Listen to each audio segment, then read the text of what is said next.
Então, por ser um trabalho customizado, por ser um trabalho delicado, né, como todo artesão, a gente precisa olhar para essa peça de mármore que a gente tem na nossa frente. E a gente precisa conhecer as propriedades dessa pedra, para eu poder saber como que eu vou manusear ela. É diferente um mármore de um gesso, que é diferente de uma outra pedra. Eu não entendo nada de pedra, mas, né. Então tudo que a gente vai desenvolver ou está relacionado a ampliar a inteligência, e quando eu falo em ampliar inteligência, eu estou falando em alargar repertório, eu estou falando em desenvolver o imaginário, porque se eu não vejo, eu não consigo construir essa realidade interna. Então, por exemplo, hoje em dia a gente tem um drama moral muito porque as pessoas perderam a referência do que é honroso e o que não é. Antigamente era mais claro, né, o que é honra, o que é valentia, o que é coragem, o que é prudência, né.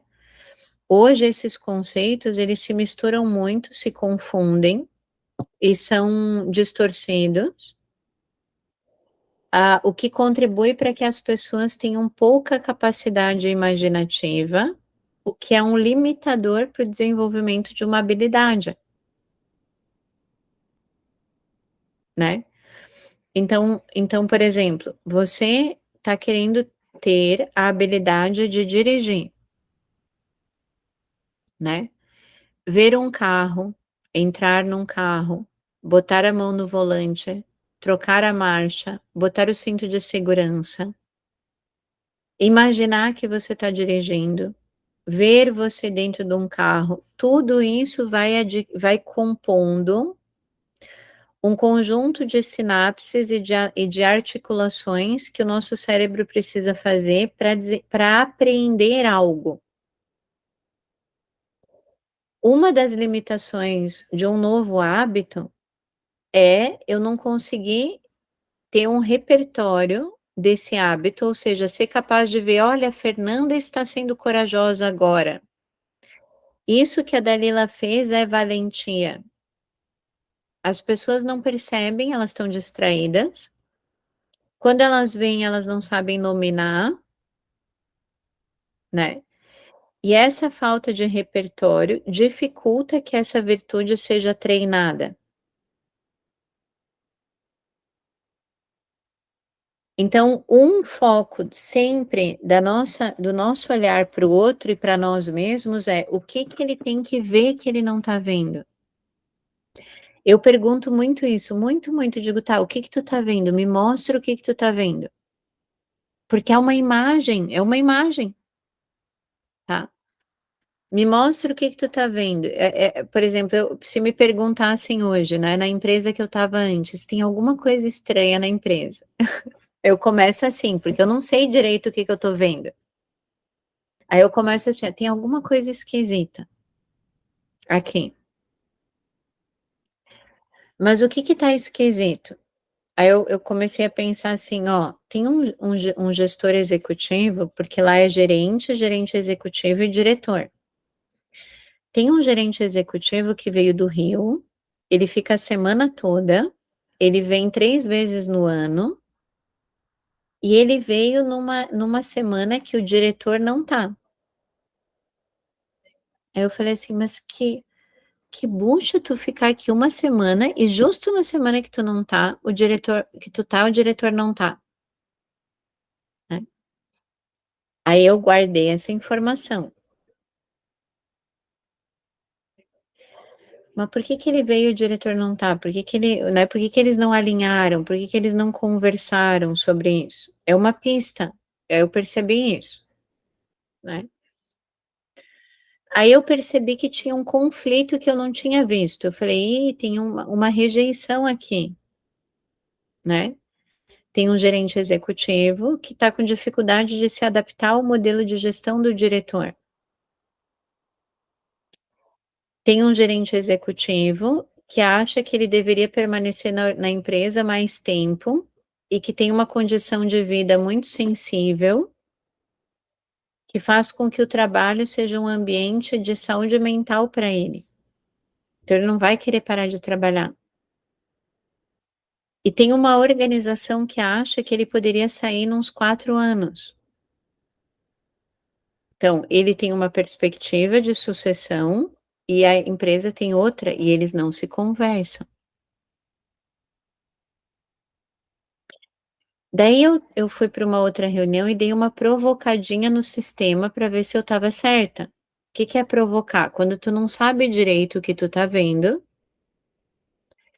tu começa a fazer algumas intervenções e observa o que acontece, para ajudar a entender. Então eu fui na sala de um outro gestor que está nesse projeto e que eu gosto muito e que é um cara que vai sair em 2 anos, é um cara muito consistente. Ele tem uma visão muito, muito interessante de liderança, ele tem um trabalho muito bonito. Aí eu comentei com ele assim: "Eu estava falando com o Mauro sobre tu, eu acho que tu tem que falar com ele".